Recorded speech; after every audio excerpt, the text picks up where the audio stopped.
வணக்கம் நேயர்களே. எங்களுடைய ஜோடி இதற்கு முன் பல இது பேசியிருக்கிறோம். சினிமா இந்த மாதிரி சம்மந்தமாக பேசியிருக்கிறோம். பழைய சினிமா, புது சினிமா, ரஜினி, கமல் பல விஷயங்கள் எங்களுடைய ஜோடி பேசியிருக்கோம். இதற்கு முந்தைய சேனல்களில் நீண்ட நாளைக்கு பிறகு அவரை நான் பிடிச்சிருக்கேன். நம்ம வாசகர்களுக்கு என்டர்டெயின்மெண்ட் சேனலில் பல விஷயங்களை நம்ம பேச போகிறோம். நாங்கள் 2 பேரும் சினிமா பற்றி, சினிமாவை தாண்டி பல இது நான் எம்ஜிஆர், சிவாஜி அவர்களது புது சினிமாக்கள், ட்ரேடு, சினிமாவில் இருக்க ட்ரேடு, இந்த மாதிரி விஷயங்கள்லாம் பேச போகிறோம். இன்றைக்கி இந்த ஆதவ அர்ஜுனா, ரஜினி இந்த விஷயம் ஓடிக்கிட்டு இருக்குது. ஒரு வகையில் அவர் ரஜினியுடைய ரசிகர். ஒரு காலத்தில் பொலிட்டிக்கலாக கிடையாது, எல்லோரும் நானும் ரஜினி ரசிகர், பொலிட்டிக்கலாக கிடையாது, நாங்கள் அந்த மாதிரி விரும்புவோம். பழைய காலம் எடுத்துக்கிட்டால் எம்ஜிஆர், சிவாஜியுடைய தீவிர ரசிகர்கள். 2 பேருக்குமே அந்த ஒரு ஒற்றுமை உண்டு. அந்த அடிப்படையிலும் இந்த இது சுவாரஸ்யமான நிகழ்வுகளை உங்களுக்கு கொடுக்கறதுக்காக நாங்கள் முயற்சிக்கிறோம். வணக்கம். ஒரு நாளைக்கு அப்புறம் நம்ம மீண்டும் வாழ்த்துக்கள். மைக்கம் நன்றி. மைக்கம் என்டர்டெயின்மெண்ட்டுன்னு ஒன்று கொண்டு வர போகிறோம். அதில் நம்ம வந்து பல மைக்கம் சினிமான்னு போடுங்க. என்டர்டெயின்மெண்ட்டுனா அதில் வந்து எல்லாமே வரும். சைக்காலஜி, இன்னும் பல பங்கு சந்தை, இந்த மாதிரி பல விஷயங்கள். அதனால் வந்து சினிமாவும் அதுக்குள்ளே வரும்ன்றது வச்சிங்களேன். அதனால் அதில் வந்து நாம் வந்து பல விஷயங்களை ரொம்ப நாளைக்கு அப்புறம் உங்களை சந்திச்சதில் சந்திப்புனா நம்ம டெய்லி நைட்டு பேசிக்கிறோம். ஆமாம், பார்க்க முடியல. நானும் கொஞ்சம் கேமராவும் நம்ம வந்து நானும் கொஞ்சம் பிஸியாக இருந்தேன். உங்களுடைய அனுபவங்கள் இப்போ நீங்கள் பார்த்தீங்கன்னா பல விஷயங்களில் ரஜினி சார் கூட உங்களுடைய அனுபவங்கள் அதிகம் இருக்கும். அந்த மாதிரி பல விஷயங்கள் அவர்களுடைய நண்பர்கள், அது சார்ந்தவர்கள், சினிமா சார்ந்தவர்கள், அந்த மாதிரி உங்களுடைய தொடர்பு அவர் ரொம்ப நீங்கள் வாட்ச் பண்ணியிருப்பீங்க பல விஷயத்தில். ரஜினி எல்லாருமே நான் ஐம் அப்சர்வர். அப்சர்வர் அதில் கொஞ்சம் ஜாஸ்தியே இவரை வாட்ச் பண்ணியிருப்பீங்க. ஏன்னா அவங்கள்ட்ட நான் பேசும்போது தெரிஞ்சிருக்கேன், சிவாஜி கணேசன் அண்ட் ரஜினிகாந்த். அப்படி இருக்கும் பொழுது ஏன் அவரை கோவப்படுத்தினார் அப்படின்றத இன்றைக்கி பெரிய டாக்கு. ஆதவ அர்ஜுனா ஏன் அப்படி பேசியிருக்கணும், அப்படி பேசுனது சரியா? சார், இதில் 2 விஷயமா பாருங்கள். ஆக்சுவலாக இது வந்து ஒரு 3-4 நாளாக இது வந்து ஒரு விவாதமாக ஓடினது எல்லா இடத்துலையும். ஆமாம். ஆக்சுவலாக இன்றைக்கி ரஜினி வந்து இன்றைக்கி விஜய்க்கு ஹெல்ப் பண்ணியிருக்காரு. ஆக்சுவலாக அவருக்கு இது ஒரு முற்றுப்புள்ளி போட்டார். அப்படியா சொல்கிறீங்க? அப்படி தான் நீங்கள் பார்க்கணும். ஏன்னா ஆதவ அர்ஜுனா பண்ணது தப்பு, அதெல்லாம் ஒன்றும் இல்லை, அறவே கடத்தனமாக பேசுகிறார் அப்படின்லாம் ஒன்றும் அறிக்கை இல்லாமல் ஆதவ அர்ஜுனா பேசுனது உண்மைக்கு மாறானது ஃபஸ்ட்டு லைனு. அதுக்கப்புறம் நம்ம எதிர்கட்சி தலைவர் எடப்பாடி பழனிசாமி அவர்கள்லேருந்து ஆரம்பிக்கிறாரு. ஒரு 15 பேருக்கு பேரை போடுறாரு. போட்டு அவங்களுக்கு ஒரு நன்றி சொல்கிறாரு.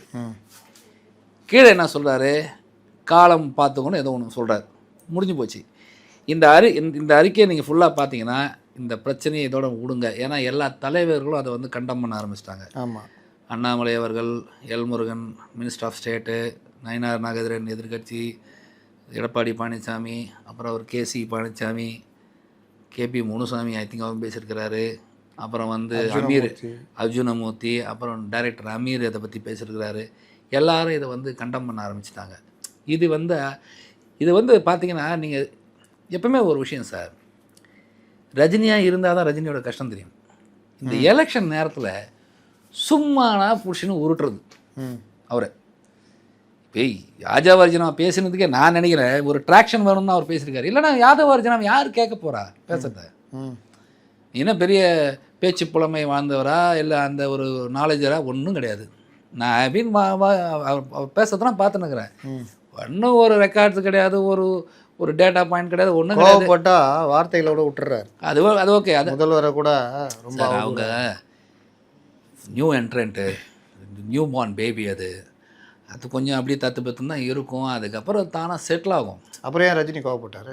ரஜினி எங்கே கோவப்பட்டார்? ரஜினி இந்த பிரச்சனை முடிச்சு வைக்கிறாரு. இதே விடுங்கடா, என்ன விட்டுருங்கடா, நான் பாட்டுக்கு பேசாமல் 2021 நான் அரசியலுக்கு வரமாட்டேன்னு சொல்லிட்டாரு. இப்போ அவர் அரசியலில் கிடையாது. நீங்கள் ஒரு விஷயம் யோசிச்சு பாருங்கள். 2022 நீங்கள் நானும் பேசுகிறோம். என்ன பேசுகிறோம்? தமிழ் சினிமாவோட ஃப்யூச்சர் எப்படி இருக்குன்னும் போது நான் என்ன சொல்கிறேன், இப்போது ரஜினி கமல் அடுத்த 5 வருஷத்துக்குன்னு சொன்னேன். இப்போ நம்ம 2026 உட்காந்துருக்கோம். இன்னிலேருந்து வச்சுக்கோங்க, இன்னொரு 7 வருஷத்துக்கு ரஜினி கமல் தான் சுற்றும். Because they are very clear, they are focusing on their career. புரியுதா? அவங்க என்றைக்குமே கேரியரில் உச்சம் இருந்ததுன்னு சொன்னதில்ல, நாங்கள் கேரியர் நீச்சத்தில் இருக்கணும்னு சொன்னது கிடையாது. அந்தந்த வருஷத்துக்கான வேலைகளை அவங்கவுங்க பண்ணிட்டு போயிட்டுருக்காங்க. 2வது இது எதையுமே அவங்கள அஃபெக்ட் பண்ணது கிடையாது. கமல்ஹாசன் பண்ணாத கிரேட்டஸ்ட் பெர்ஃபார்மன்ஸ் என்ன இருக்குது? இனிமேல் கமல்ஹாசன் என்னத்தை புதுசாக நடிக்க போகிறார் சொல்லுங்கள்? கிடையாது. நம்ம ஏற்கனவே ஒரு தடவை பேசியிருக்கோம். ஒரு ஸ்டேஜுக்கு மேலே சிவாஜி வச்சு டைரக்ட் பண்ணுறதுக்கு ஆள் இல்லை. இதான் உண்மை. கான்செப்ட் கொண்டு போக முடியல அவர்கிட்ட. அவர் ஒரு பெரிய நடிகன், நீ யாருமே இல்லையே டைரக்ட் பண்ணுறதுக்கு, தீனி வாங்கிறதுக்கு ஆள் இல்லை. இதுதான் நடக்கும் எல்லாருக்கும். அது ஸ்டாக்னேஷன் வரும், எல்லாருக்குமே வரும். ஸோ ரஜினியை பொறுத்த வரைக்கும் சும்மா அவரை வச்சுக்கிட்டு ஒரு 4 பேர் 5 பேர் கண்டனம். இப்போ இந்த விஷயத்தில் ரஜினி பண்ணது ஸ்மார்ட் மூவ். ஏன் சொல்கிறேன்னு நல்லா கேட்டுக்கோங்க. அவர் இதுக்கு வாயை திறக்காமே உட்காந்துருந்தாருன்னு வச்சுக்கோங்க, கண்டனங்கள் இன்னும் வளர்க்கும். திருப்பி திருப்பி ரஜினி ரஜினி ரஜினி எல்லாம் பேசினே உட்காந்துருப்பாங்க. இதுக்கு ஒரு ஃபுல் ஸ்டாப். ஏன்னா நான் காலையிலே பார்த்தேன், இவர் எடப்பாடி பழனிசாமி அவர்கள் அந்த ட்வீட்டை பார்த்தவொடனே நான் நினச்சேன், சரி இதுக்கு டெஃபினட்டாக ரஜினி இறங்கி ரெஸ்பாண்ட் பண்ணுவார். Sir whatever it is excess CM. ஏன் அவர் ரியாக்ட் பண்ணணும்? ஆமாம் சார், போன டேர்மோட சிஎம் இல்லையா அவர்? ஆமாம். வரப்போகிறது என்ன வரப்போகிறது யாருக்கும் தெரியாது. ஸோ அதுக்கு ஒரு மரியாதை இருக்குல்ல. அதுதான் பண்பு sir. You have to respect. யார் வேணால் என்ன வேணால் பேசிக்கிட்டோம், நான் பேசாமையாக இருப்பேன். Is a man with. சரி, ஆதவ் அர்ஜுனா ஏன் ரஜினி இந்த மாதிரி ரஜினியை மிரட்டி இது பண்ணாங்க? திமுக தான் காரணம்னு சொல்லணும் சார். யார் வேணால் என்ன வேணால் சொல்லலாம்ல. இப்போ ஆதவ அர்ஜுனா யார் சொன்னா இதெல்லாம் நமக்கு தெரியாது. 2வது ஆதவ அர்ஜுனாவாக இருக்கட்டும், நீங்கள் ஆக்சுவலாக இந்த புஷி ஆனந்த் ஒருத்தர் இருக்கார் பார்த்தீங்களா, இப்போ ஒரு 1.5 மாதமாக நீங்கள் அவர் வாட்ச் பண்ணுங்கள், ரொம்ப கம்போஸ்ட் ஆகிட்டார் அவர். உங்களுக்கே தெரிஞ்சிருக்கும். பிகாஸ் ஆரம்பத்தில் அவருடைய தாக்கங்கள்லாம் வேறு மாதிரி இருந்தது. போக போக போக போக அவர் ஒரு ரியாலிட்டியை அவர் உணர்றாருன்னு எனக்கு தோணுது. பட் இவங்க ஆதவ அர்ஜுனா இவங்கெல்லாம் வந்து ஒரு கேண்டிடேட்டாக ஒருத்தன், இப்போ தீப்பொறி ஆரம்பம்னு ஒருத்தர் இருந்தார் கிருஷ்ண. ஆமாம், திமுக ஸ்டெல்லா ஞாபகம் இருக்கா? சிவாஜி கிருஷ்ணமூர்த்திக்கு அக்கா தம்பிங்க 2 பேரும். என்ன சிவாஜி கிருஷ்ணமூர்த்தி அப்படி பேசலாம், ஆனால் அந்த தொகுதியில் நிற்கிற கேண்டிடேட் அப்படி பேச முடியாது, பேசக்கூடாது, முடியாது, இல்லை பேசக்கூடாது. நீ முதல்ல யாருன்னு ஒன்றை உணரணும். அரசியலுங்கிறதே ஒரு பெரிய யோக கலை தான். அது எல்லாராலையும் பண்ணிட முடியாது. நீ யார், உன்னை எதிர்க்க இருக்கிறது யார், நீ என்ன பேசுகிற, எந்த விஷயத்தை பற்றி பேசுகிற, டங்கு ஸ்லிப் ஆகக்கூடாது, கோர்வையாக இருக்கணும். ஒரு வார்த்தை அப்படி சொல்லிட்டா எல்லாமே மாறிடும். இது they didn't realize. விளையாட்டாக ஆரம்பிச்சிருக்காங்க, பார்க்கறதுக்கு ஜாலியாக தான் இருக்குது. ஒரு ஒரு ஒரு லயோலா காலேஜ் அலுமினிஸ் எல்லாம் ஒன்றா சேர்ந்து ஏதோ லயோலா காலேஜ் அலுமினி செட்டுன்னு தான் சொல்லலாம். அப்படிதான் இருக்குது. ஸ்ட்ராட்டஜிஸ்டாக nothing wrong. It should be welcomed. எல்லாருமே தான் வரணும். பட் அவங்க என்ன பண்ண போகிறாங்க இப்போ, அவங்கள பற்றி பேசுகிறதே வந்து ஆக்சுவலாக வேஸ்ட்டு முத்தலிப் சார். டெலி வை. ஏன்னா அவங்க என்ன பண்ண, நம்ம வைகோவை பார்த்தோம், உங்களுக்கு ஞாபகம் இருக்கும்னு நினைக்கிறேன். மதுராந்தகத்தில் நீங்கள் நடந்து வந்தார், ஏதோ ஒன்று பண்ணார் அவர். ரிமெம்பர் செங்கல்பட்டு எஸ்பிக்கு ஒரு பொறுப்பு கொடுத்தாரு, ஏதோ அவரை தடுத்து நிறுத்தணும்னு. அவர் மீறி அவர் கிளம்பி வந்துட்டார் நடராத்திரியில். பெரிய இஷ்யூ ஆச்சு. எவ்வளோ பெரிய இஷ்யூ ஆச்சு. சைலேந்திர பாபு தான் இங்கே மெரினா கிட்ட அவரை மடக்குனாருன்னு நினைக்கிறேன். அப்போது நான் வந்து ஸ்ப்ளெண்டர் பைக் வச்சுருக்கேன். என் ஃப்ரெண்டு ஒருத்தர் வீட்டுக்கு குரோம்பேட்டை வரைக்கும் போகிறதுக்கு போயிட்டு நான் கிண்டியில் மாட்டிக்கினேன்.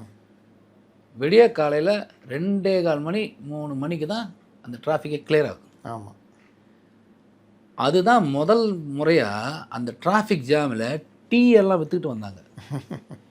டீ, பிஸ்கெட்டு, ரஸ்னா பாக்கெட்டு அதெல்லாம் விற்றுன்னு வந்தாங்க அந்த டிராஃபிக் ஜாமில்.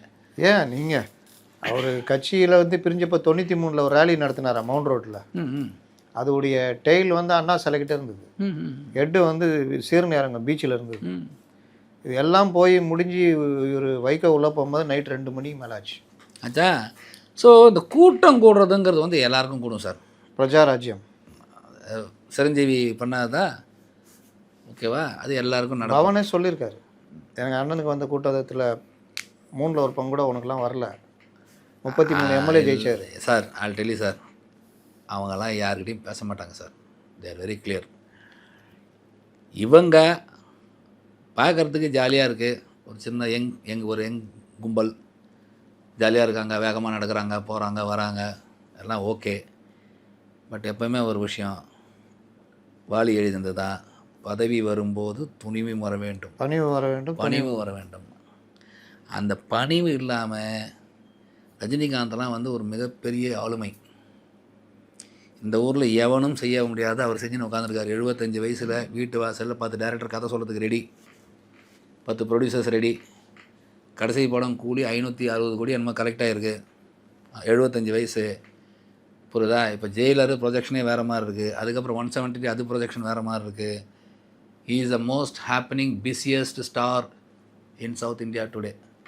அவர் அளவுக்கு டிமாண்டு வேறு யாருக்கும் இல்லை இன்றைக்கி. எல்லோரும் கதை சொல்ல பார்த்தாங்க. அந்த வயசில் இந்தியாவிலே யாரும் இல்லை, புரியுதா? அப்படி இருக்கும்போது அவரெல்லாம் போய் சும்மா சொரிஞ்சிக்கிட்டு இது இது பண்ண இவங்களுக்கு தாங்க கம்மி ஆகும். ஏன்னா ஒரு சரி எதுக்கு இப்போ சாதாரணமாக ஒரு ஒரு ஒரு ஒரு தாட்டை எப்படி வரனா, எதுக்கு போய் அந்த தேவையில்லாமல் போய் ரஜினி போய் எடுக்கிறாங்க அப்படிங்கிற மாதிரி தான் இருக்கும். புரியுதுங்களா? நீங்கள் காலேஜில் பாருங்கள், இந்த பேக் பெஞ்சில் உட்காந்துன்னு இந்த ப்ரொஃபஸர் ரொம்ப கிண்டல் பண்ணினே இருப்பாங்க. ஒரு ஸ்டேஜுக்கு மேலே இந்த ப்ரொஃபஸர் கண்டுக்கவே மாட்டார், இவங்களை சட்டையே பண்ண மாட்டார். ஆனால் ஃபெலோ ஸ்டூடெண்ட்ஸ் இருக்காங்கல்ல, தே வில் ஸ்டார்ட் அவாய்டிங் தம். அதுதான் நடக்கும் இங்கே. சரி, ரொம்ப டீசெண்டாக ரஜினிகாந்த் இந்த விஷயத்தை முடிச்சிட்டாருன்றீங்க. அது முடிச்சிட்டாரு. ஆனால் அந்த கடைசி வார்த்தை காலம் பேசாது காத்திருந்து பதில் சொல்லுன்றது ஏன்? அதாவது ஜாகிரதையாக இருங்கப்பா, ரொம்ப ஆடாதீங்க, மக்கள் தூக்கி போட்டு மேய்ச்சிருவாங்கன்னு சொல்கிறார் அவர். அதை போய் சாரதமாக சொல்கிறார். ஜாகிரதையாக இருங்க, இந்த மாதிரிலாம் பண்ணாதீங்க, சின்ன பசங்க மாதிரி இருக்காதீங்க, பொறுப்பாக இருங்கங்கிறதுக்கு அது அறிவுரை சொல்கிறாரா, எச்சரிக்கிறாரா? அது ஆக்சுவலாக பார்த்தீங்கன்னா எச்சரிக்கை தான். அது காணா போயிடுவீங்க, இந்த மாதிரிலாம் பண்ணாதீங்க. ஏன்னா அவர் பார்க்கறது கிடையாது சார். அவருக்கு வந்து என்டிஆர் அவர் அப்பாயின்ட் பண்ணுறாரு, திருப்பதியோட அந்த இதில் மெம்பராக போய் இவங்க மாநிலம்லாம் ரெட் கார்பெட்டில் போனாங்க திருப்பதி கோயிலுக்குள்ளே, தெரியுமா? ஸ்ட்ரெயிட்டாக வாசல் கேட்லேருந்து நேராக பெருமாளுக்கு போனாங்க. இப்போ வரும் பிரைம் மினிஸ்டர் மட்டும் தான் போக முடியும், பிரசிடென்ட் மட்டும் தான் இப்போ போக முடியும். அந்த ஒரு சீஃப் மினிஸ்டர் இப்போ அப்படி போக முடியாது. அப்போது அந்த காலத்தில் என்டிஆர் பண்ணார் அந்த வேலையை. இங்கேருந்து இவர் கர்நாடகாவில் ராஜ்குமார், மாலினி எல்லாம் நேராக போனாங்க. வாசல்லேருந்து ஸ்ட்ரைட்டாக போய் பெருமாள் பார்த்துட்டு வந்தாங்க. பார்த்துட்டு வந்து 6 மாதத்தில் மக்களும் எம்எல்ஏவும் செருப்படுத்து அடித்தாங்க என்டிஆர் மேலே. என்டிஆர் தேவுடுன்னு சொல்லுவான் அந்த ஊரில். அவர் ஆமாம், பிரச்சார வேன் மேலே உட்காந்துருக்கிறாரு, செருப்படுத்து எல்லாரும் அடித்தாங்க. என்டிஆர் அழுதார், ரெக்கார்டில் இருக்குது, வீடியோஸ் இருக்குது. அவர் எல்லாத்தையும் விட்னஸ் பண்ணியிருக்காரு. இதெல்லாம் ஒன்றுமே கிடையாது. அவரோட நிலையை பார்த்தீங்கன்னா இது வந்து அப்படியே அப்படியே தடுத்து சிரிச்சுன்னு இருப்பார். அவர் நம்பிட்டு சிரிச்சுன்னு உட்காந்துருப்பார். அவர் என்ன சொல்ல வர்றாருன்னா, இன்னும் போக வேண்டியது கடக்க வேண்டியது நிறைய இருக்குல்ல, அப்போ ஜாக்கிரதையாக இருங்க, எல்லாத்துக்கும் காலம் பதில் சொல்லுவோம். நம்மளே என்ன பண்ணுவோம், சில விஷயங்களை இக்னோர் பண்ணுறதுனா காலம் பார்த்துக்க கொடு அப்படின்னு சொல்லிட்டு போயிடுவோம் இல்லையா? அதுதான் அவர் சொல்லியிருக்காரு. இப்போ ரஜினி ஃபோன் பண்ணால் இந்தியாவில் இருக்கிற மோஸ்ட் சீஃப் மினிஸ்டர்ஸ் எடுப்பாங்க, ஈவன் பிரைம் மினிஸ்டர் கூட உடனே கனெக்ட் பண்ண முடியும் அந்த இடத்துல இருக்கக்கூடிய ஒருத்தர்ன்றாங்க. அவர் இந்த மாதிரி நம்ம ஷோவில் தானே பேசணும் அதை. அதான் எனக்கு அடிக்கடி யாரோ ஒருத்தர் அதை பொறுத்துனே இருக்கிறாங்க. அப்படியா? சொல்லுங்கள். அந்த நம்ம பேசின பல விஷயங்கள் ரீல்ஸ் வந்து இன்றைக்கும் சுற்றிக்கிட்டு இருக்குது, உலகம் பூரா சுற்றிக்கிட்டு இருக்குது. பலரும் எனக்கும் அனுப்புகிறாங்க. நேற்று கூட அந்த சிவாஜி கணேசன் பற்றி கௌரவமில் நீங்கள் பேசின இது வந்து அதை அந்த சம்மந்தப்பட்ட நிறுவனத்தை தாண்டி அந்த கட்டை எடுத்து வேற ஒருத்தன் போட்டு அது வைரலாக இருக்குது. ஆமாம். அப்போ அந்த மாதிரி விஷயங்கள்ன்றது பெரிய வரவேற்பு இருக்குன்னு வச்சிங்களேன். நான் என்ன கேட்குறேன்னா, இந்த மாதிரி இடத்துல இருக்கிற ரஜினிகாந்தை இப்போ சீண்டி விடுறதுன்றது எப்படி கரெக்டாக இருக்கும்? ஏன்னா ஒரு வாட்டில் அவர் பாதையில் போய்கிட்டு இருக்காரு. அரசியல் கேட்டால் கூட அவர் இல்லைங்க ஜெயலலிதா எப்படி இருந்து நல்லா வந்துருக்குங்க, வேற லெவலுங்க, நல்லா இருக்குது அப்படின்றாரு. இல்லை, அவர் டிசிஷன் எடுத்துட்டார்ல, நான் என்ன அரசியலுக்கு வரமாட்டேன், அதை பற்றி என்கிட்ட பேசாதான்றாரு. அவர் கரெக்டு தானே. ஆமாம், அப்புறம் ஏன் இழுக்கிறாங்க? அது என்ன சொல்லுது, அது அவங்கள தான் போய் கேட்கணும். தேவையில்லாத அதாவது ரஜினியை வச்சு பேசினா பப்ளிசிட்டி கிடைக்கிது சார். உண்மையில் ரொம்ப பிளண்ட்டாக அசிங்கமாக சொல்லணும்னா, உங்களுக்கு ரஜினிகாந்த் தேவைப்படுறாரு எல்லாத்துக்கும். உங்களுடைய பாப்புலாரிட்டிக்கு ரஜினிகாந்த் தேவைப்படுகிறது இல்லையா? ரஜினிகாந்த் அவரு நீங்கள் ரஜினிகாந்தை தவிர்த்து ஒரு 10 நாள் கட்சி நடத்துங்களா சைலண்ட்டாக. அவர் திமுகவை அடிக்கணும்னு தான் ரஜினி இழுக்கிறாரு. எது? திமுகவை அடிக்கணும்னு தான் ரஜினி இழுக்கிறாரு. 75 வருஷமாக இருக்குது. எப்படி நீ பவள விழாவா சொல்கிறதா? பவளவிழா தான். பவளவிழா ஒரு பவளவிழா பாப்பான்றாரு. ஆக்சுவலாக அது பவளவிழா பாறை. whatever it is அது எப்படி அழிக்க முடியும்? எப்படியே கொட்டை அப்படியே போட்டு முடிச்சிருவீங்களா? அறியாமையோட உச்சம் இது. ரெண்டாவது, இந்த ஃபிடில் காஸ்ட்ரோ ஷேகுவாரோட ஸ்டோரி படிச்சிங்கன்னா ரொம்ப பியூட்டிஃபுல்லாக இருக்கும். 2 பேரும் ஒரு ஐடியாலஜி. அதில் ஒருத்தர் வந்து கியூபாவில் வந்து he wanted to build Cuba. அவர் கூட தான் இருக்கிறாரு. பட் இவருடைய ஐடியாலஜி அங்கேருந்து மாறுது. ம். இவர் அந்த மாடலை உலகம் ஃபுல்லாக எடுத்துன்னு போகிறோம்னு நினைக்கிறார். ஆமாம். அது செட் ஆகலை. One man's freedom fighters other lands டெரரிஸ்ட்னு சொல்லுவாங்க. பொலிவியா. அந்த மாதிரி ஆச்சு. பொலிவியா பொலிவியாவில் போகிறது. முடிஞ்சு போச்சு. ஸோ இது என்னென்னா, எங்கேயாவது ஒரு இடத்துல நிறுத்தணும். ஒன்று இங்கே இவங்க அரசியல்னால் என்ன, நீ என்ன நல்லது பண்ண போகிற, உன்னால் என்ன ரெஃபர்மேஷன் கொண்டு வர முடியும், கரப்ஷனை ஒழிக்க முடியுமா இல்லை கம்மி பண்ண முடியுமா, ஒரு ஃபிக்ஸ்ட் அஜெண்டா சொல்லணும். நான் வரதே டிஎம்கேக்கு ஒழிக்கிறேன்னா அது டிஎம்கே ஒழிக்கணும்னு மக்கள் முடிவு போனால் ஒழிக்க போகிறாங்க. நீ யார் வந்து ஒழிக்கிறதுக்கு? இதெல்லாம் வந்து காமெடியான பேச்சு. இது நீ ஒரு கோட்டையை அழிக்கணும்னா அதை விட பெரிய கோட்டை தான் போட முடியும். அப்போ நீ அதை விட இன்னும் ஒரு பெட்டரான ஒரு வெர்ஷன் கொடுத்தா தான் பின்னாடி வருவான். சரி, இப்போ இவ்வளோ பிரச்சனை ஆகிருக்குது. விஜய் வந்து இந்த விஷயத்தில் கொஞ்சம் ரியாக்ட் பண்ணி எதாவது பண்ணியிருக்கலாம்ல. என்ன பண்ணணும் அவர்? விஜய்க்கு மேலே இதெல்லாம் தெரியுமா தெரியாது நமக்கு தெரியாது. ஆதவ அர்ஜுனா பேசுகிறாரு. விஜய் வந்து அது பொறுப்புக்குன்னா ஒரு தலைவராக வந்து பர்சனலாக கூப்பிட்டு கண்டிச்சிருக்கலாம், ஃபோனில் கூட சொல்லியிருக்கலாம். ஏங்க தேவையில்லாமல் அவரை பற்றிலாம் பேசுகிறீங்க நீங்கள்? ஒரு மறுப்பு கூட சொல்லியிருக்கலாம்ல. அது எல்லாம் இருக்குது இல்லையா? ஸோ அது தெரியல. அவர் விஜய் மறுப்பு தெரிவித்தா அப்போ வந்து விஜய் இல்லை, இவரை மறுப்பு தெரிவிக்க சொல்லியிருக்கலாம்ல. ஆதவ அர்ஜுனா மறுப்பு தெரிவிக்கணும். உடனே விஜய் வாரியார் என்ன பண்ணுவாங்க, ஆஹா பயந்துட்டான் அப்படின்வாங்க. சரி, இதில் பல சிக்கல்கள் இருக்குது. இது not between the two individuals. There is a lot of things happening ஒரு இன் அண்ட் அரௌண்ட். அந்த ஸ்ட்ரக்சர் அப்படி இருக்குது. அதனால் ஓகே, பேசித்தார். இவரும் ஒரு அறிக்கையை கொடுத்துட்டார். இவர் எடப்பாடி பழனிசாமி அவர்கள் பேசுகிறேன்னா இல்லை, பொதுவாக நான் கேட்குறேன், ரஜினிகாந்துடைய இயல்பு என்ன? இந்த மாதிரி விஷயம்னு விட்டுருங்க. பொதுவாக எனக்கு என்ன அவர் அண்ணனா தம்பியாக நீங்கள் அவரை அப்சர்வ் பண்ணியிருப்பீங்கல்ல, அவருடைய இயல்பு அந்த மாதிரி விஷயங்கள். சார், இயல்பு நமக்கு எல்லாருக்குமே தெரியுமே சார். 96 வந்து பகிரங்கமாக தானே மூப்பனாரோட கூட்டணியில் வந்து மினிஸ்டராக வரணும்னு சொல்லி கூப்பிட்டாரு. ஆமாம். அவர் அப்போ முடியாதுன்னு சொன்னார். அதுக்கப்புறம் அந்த கோயம்புத்தூரில் குண்டு வெடித்த போது சன் டிவி ஆஃபீஸில் வச்சு ஒரு இன்டர்வியூ எடுத்தாங்க. இஸ்லாமிய சகோதரர்கள்லாம் அப்படி செஞ்சுருப்பாங்களா, அப்படி செஞ்சுருக்க மாட்டாங்க அப்படின்னும் போது அவர்கிட்ட கேள்வி கேட்குறாங்க. ஆட்சி கலைஞ்சா என்ன பண்ணுவேன்னு. கலைஞர் ஆட்சி கலைச்சாங்கன்னா புரட்சி வெடிக்கும்னு சொன்னார் ரஜினிகாந்த் இல்லையா? அதுக்கப்புறம் 99 படையப்பாலாம் படம்லாம் ரிலீஸ் ஆகிட்டு வந்து நான் இனிமேல் அரசியலுக்கு எந்த பக்கமும் இல்லை, நான் எங்கேயும் வரமாட்டேன்னு சொல்லிட்டாரு. அந்த மாதிரி அவருக்கு அப்பப்போ அந்த டைம்லி அட்வைஸ் எடுத்துக்கிறாரு, போகிறாரு. அவர் அந்த அந்த 96 வந்து அப்படி வந்து ஒரு கேரியர் அப்படி அரசியல் அப்படி லிஃப்ட் ஆகும்போது டக்குன்னு வாங்கிட்டார், ஜகா வாங்கிட்டார். ஐயோ இது வேற போதை, இதுக்கு நான் உள்ள வரக்கூடாதுன்னு போயிட்டார். அப்புறம் ஏன் 2016 வந்தார்? சார், அவர் வந்து வரலாம்னு நினச்சிருக்கலாம், அனௌன்ஸ் பண்ணார், நம்ம எல்லோரும் பார்த்தோம். அப்புறம் வரலன்னு சொல்லிட்டாரு. அவருக்கு முன்னாடியே கமல்ஹாசன் வந்துட்டார். கமல்ஹாசன் வந்ததுனால ஒரு வேளை நம்ம வராட்டா. ஏன்னா எப்போவுமே ரஜினி வந்து தனக்கு காம்படிஷனாக பார்க்கறது கமல்ஹாசனை மட்டும்தான். வேறு யாரையும், அவங்க 2 பேருமே வேறு யாரையும் சட்டையே பண்ண மாட்டாங்க. அவங்க they are not bother. Rajini wanted to do better than Vikram தான். மற்றபடிலாம் அவர் வேறு எதையும் கண்டுக்க மாட்டார். பாக்கியெல்லாம் இண்டஸ்ட்ரி டு சூப்பராக இருக்குன்னு போடுவார். ஸோ அது ஒரு அட்டம்ப்ட் வரணும்னு நினச்சாங்க, வர முடியல, அவ்வளோதான். அதுக்கு என்ன பண்ண முடியும்? சரி, அந்த நேரத்தில் ரஜினி ஒதுங்கினதுக்கு காரணம் ஆதவ் சொல்கிறது மாதிரியா இல்லை வேறு காரணமாக நினைக்கிறீங்க? எல்லாம் சும்மா சிம்பிளுங்க. நம்ம எடப்பாடி பழனிசாமியை அவர் கேம்பெயின் பண்ணும்போதும், ஸ்டாலின் அவர்கள் கேம்பெயின் பண்ணும்போதும் மைக்லேயே கூட சோஷியல் டிஸ்டன்சிங்கை பற்றிலாம் பேசியிருந்தாங்க. அப்போ காலகட்டங்களில் வேறு. 2020 மார்ச் 23 லாக்டவுன். ஆமாம், புரியுதுங்களா? அது ஓரளவுக்கு நார்மலைஸ் ஆகிறது தீபாவளியில் முடிஞ்சு கிட்டத்தட்ட நியூ இயர் கிட்ட ஆகிடுச்சு. அப்போவே பயந்துக்கிட்டு இருந்தோம். இன்னொரு செகண்ட் வேவ் ஒன்று வரப்போகுதுன்னு தெரியும். அது ஏற்கனவே ப்ரெடிக்ட் ஆகிடுச்சு. ஆமாம், அது இன்னும் மோசமாக இருக்கும்ன்ற நியூ வெர்ஷன் ப்ராக்டிக் ஆகிடுச்சு. அப்போ வந்து இவ்வளோ பெரிய கும்பலெல்லாம் கூடக்கூடாதுங்கிறது எலெக்ஷன் கமிஷன்லேயே கூட சில ரெஸ்ட்ரிக்ஷன்ஸ் ரூல்ஸ்லாம் போட்டிருந்தார். அந்த டயத்தில் அவர் எடுத்த முடிவு கரெக்டான முடிவு. அவரை பார்க்கறதுக்குன்னு ஒரு 10 பேர் வருவான். இன்னொன்று பிரச்சாரம் போகணும்.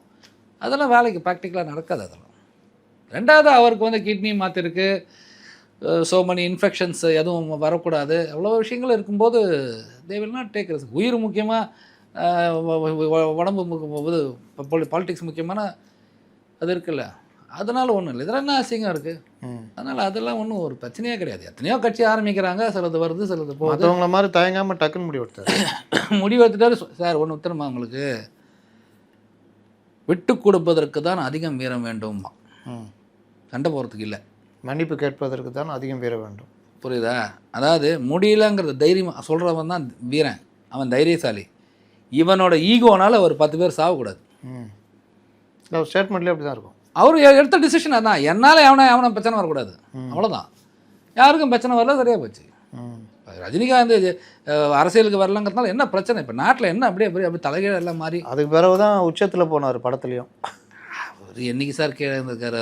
அவர் சொல்கிறேன், இன்னும் தான் நான் போட்ட சவால்னு ஒரு படம் இருக்கு. ஆமாம், அந்த காலத்தில் குதிரை உன்னாசை உடனே அந்த குதிரை தூக்கும்.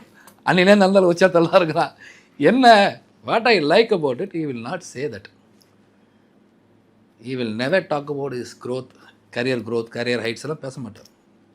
அவர்கிட்ட போனீங்கன்னா அது ஆண்டவன் கொடுத்துருக்கான்னு வரும், அவ்வளோதான். அந்த ஹம்பிள்னஸ் எல்லாருக்கும் பிடிக்கும், அவ்வளோதான். உங்களுக்கும் பிடிக்கும், எனக்கும் பிடிக்கும். நாமளே நம்ம கேரியரில் நல்லா பண்ணால் கூட ஏதோ நடக்குது பேசாமல் போங்கப்பா, பெருசு பண்ணாதீங்க.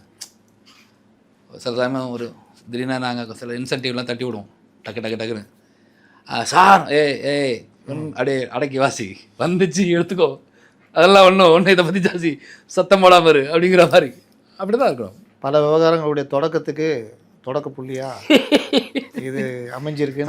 அவர் நல்லபடியாக முடிச்சு வச்சுட்டார் சார், நீங்களும் முடிச்சு வச்சுருங்க. இந்த பசங்களும் நல்லபடியாக கேம்பெயின் பண்ணட்டும், அவங்களும் ஒரு இம்பேக்ட் கிரியேட் பண்ணட்டும், தப்பு இல்லை. அவங்களுக்கு இருக்கிற பிரச்சனை தான் நம்ம சொல்கிறோம், நம்ம அவங்கள டிஸ்கரேஜ் பண்ணல, வேறு எதுவும் பண்ணல. அவர்களுக்கு நான் திருப்பியும் சொல்கிறேன், what I tell them also, நீங்கள் என்ன நல்லது பண்ண போகிறீங்கிறத பேசுங்க. இங்கே இருக்கிற கட்டமைப்புகளில் இங்கே இருக்கிற ஃப்ளாஸ் எல்லாருக்கும் தெரியும். எங்கிட்ட வந்து ஏடிஎம்கே என்னாலும் சொன்னால் நான் நம்பிடுவேனா, பிஜேபின்னு சொன்னால் நான் நம்பிடுவேனா, டிஎம்கே சொன்னால் நான், எங்களுக்கு எல்லாம் தெரியும், நம்ம பார்த்துக்கிட்டு தான் வரோம், புரியுதா? இப்போ புதுசாக நீங்கள் வந்திருக்கீங்க, நீங்கள் என்ன பண்ண போகிறீங்க? நான் என்ன எப்படி சொல்லுவேன்னா, உனக்கு ஸ்ட்ராங்காக ஒரு 40 சீட் இருக்கா, அதில் வந்து கான்சன்ட்ரேட் பண்ணி 40 சீட்டு ஜெயிச்சு முதல்ல சட்டமன்றத்துக்குள்ளே போய் கேள்விகளை கேளு, வளரு, அதுக்கப்புறம் ஆளு சேரு. நான் அட்வைஸராக அந்த பசங்களை சொல்லுவோம் சார், அவருக்கு எதுக்கு 234 தேடி நீ இப்போ 1932 எம்ஜிஆர் சத்யராஜ் நடிக்கிறார், 50களில் அண்ணாவோட சவகாசம், 67 அண்ணா சீஃப் மினிஸ்டர், இவர் 77 சீஃப் மினிஸ்டர், இதுக்கு நடுவில் கலைஞர் ஒரு டேர்ம் வேறு. சார் நீங்கள் கணக்கு பண்ணிங்கன்னா கிட்டத்தட்ட இவர் வெளியில் 28 வருஷம் இருக்கிறார். ஆமாம், எம்ஜிஆர் எல்லாம் வந்து எம்ஜிஆர் ஒரு ராங் எக்ஸாம்பிள். எம்ஜிஆர் மாதிரி வந்துடும், எம்ஜிஆர் மாதிரி எப்படி வருவேன்? 28 வருஷமாக அவன் அந்த இயக்கத்திலே இருக்கிறார் அவர். ஆமாம், அந்த இயக்கத்தில் இருந்தவர் பெரியாரை தெரியும், பக்தவச்சலம் தெரியும், ஓமந்தராரை தெரியும், காமராஜர் எல்லாரையும் தெரியும், எல்லாரையும் இவர் ராமச்சந்திரன் தான் கூப்பிடுவாங்க, தெரியும். 28 வருஷமாக பயணித்து, அண்ணா கூட பயணித்து, கலைஞர் கூட இருந்து, எஸ்எஸ்ஆர் கூட இருந்து, எல்லாம் பண்ணி கடைசியில் ஒரு பார்ட்டி ஒன்று ஃப்ளோட் பண்ணி அதுக்கப்புறம் அவர் சிஎம் ஆகிறார். அதுவும் அதை கலைச்சாங்க, அது வேறு விஷயம். ஸோ 28 வருஷம் எக்ஸ்பீரியன்ஸ் எங்கே, 2.5 வருஷம் எக்ஸ்பீரியன்ஸ் எங்கே? இது முதல்ல எம்ஜிஆருங்கிற முதல்ல அந்த கம்பேரிசனை தச்சு விட்டுருங்க சார், அது பேசவே கூடாது. இன்றைக்கி அவர் இறந்து 40 வருஷம் ஆக போகுது, அடுத்த வருஷம் இன்னும் உயிர் வாழ்ந்துட்டுருக்காரு. இன்னும் நீங்கள் அவரை போய் எம்ஜிஆர் மாதிரின்னு சொன்னால், இவங்களும் ஒன்றும் சும்மா இல்லை சார், ஜெயலலிதா ஒன்றும் சும்மா கிடையாது. அவங்களும் வந்து கிட்டத்தட்ட 77 76 கூடவே இருந்து மதுரை கேம்பெயின், அது கிட்டத்தட்ட 10 வருஷம் உழைப்பு பிஃபோர். அந்த 38 வருஷம் அவங்க பக்கா டாப்பில் இருந்தாங்க, புரியுதா? ரெண்டாவது அவங்க கிட்டத்தட்ட 10-12 வருஷம் உழைப்பு. சாணக்கியர் கலைஞர்னுவாங்க, எம்ஜிஆரை விட அதிகமாக கலைஞரை வீட்டில் உட்கார வச்சது ஜெயலலிதா. எம்ஜிஆரை விட அதிக வெற்றிகளை ஏடிஎம்கேக்கு வாங்கி கொடுத்தது ஜெயலலிதா. இந்த மாதிரி ஒவ்வொருத்தருக்கும் ஒவ்வொரு அந்த யூனிக்னஸ்லாம் வேறு சார், அதெல்லாம் வச்சு கம்பேர் பண்ண முடியாது. இது ஒரு புது டீம் வந்திருக்கு, யங் டீமாக இருக்குது, ஜாலியாக இருக்குது பார்க்குறதுக்கு, ஒரு ஒரு ஒரு பப்ளினஸ் இருக்குது, டெஃபினட்டாக இருக்குது. பட் அவங்க வந்து இன்னும் கொஞ்சம் அக்ரெசிவாக வரணும். ஒரு 50 சீட்டு இருந்தால் போகிறோம், அந்த 50 வரைக்கும் நிரூபிக்கலாம்னா அந்த 50 you should focus instead of இன்னும் 234 வச்சுக்கிட்டு மாரடிச்சுன்னு ஒரு கான்ஸ்டியூஷனாக போய் செலவு பண்ணினு, இதில் எத்தனை பேர் வந்து எண்ணத்தை விற்று எப்படி பண்ண போகிறாங்கலாம் தெரியல நமக்கு. ஏதோ we can only wish them the best, they should do வரட்டும். என்ன இப்போ பொறுத்திருந்து பார்ப்போம். அடுத்த நிகழ்வுகளில் 26 23 ஏப்ரல் பார்ப்போம். எலெக்ஷன் நம்மளுடைய பாணி வேறு, நம்ம ஃபுல்லாக சினிமா என்டர்டெயின்மெண்ட்டு. அடுத்து என்டர்டெயின்மெண்ட் சேனலில் நம்ம நெக்ஸ்ட் வீக் துரந்தரை பற்றி பேசலாம் கண்டிப்பாக. பிகாஸ் துரந்தர் இஸ் சம்திங், அது ஒரு நியூ மெக்கானிசமை கொண்டு வந்துடுச்சு இந்தியன் மார்க்கெட்டில். இன்றைக்கி இந்தியாஸ் ஹாட்டஸ்ட் டைரக்டர் யாரானா ஆதித்யா தர் தான். Probably to direct next film E May even demand 200-300 crores salary. அந்த மாதிரி இருக்கிற விஷயங்கள் அங்கே. ஸோ அது ரொம்ப பியூட்டிஃபுல்லாக நடந்துட்டுருக்கு. ஸோ நம்ம அடுத்த எபிசோடு வந்து நம்ம துரந்தர்லேருந்து ஆரம்பித்து போகலாம். ஓகே, மிக்க நன்றி. மைக் எம் வாசகர்களுக்கும் பார்வையாளருக்கும் நன்றி.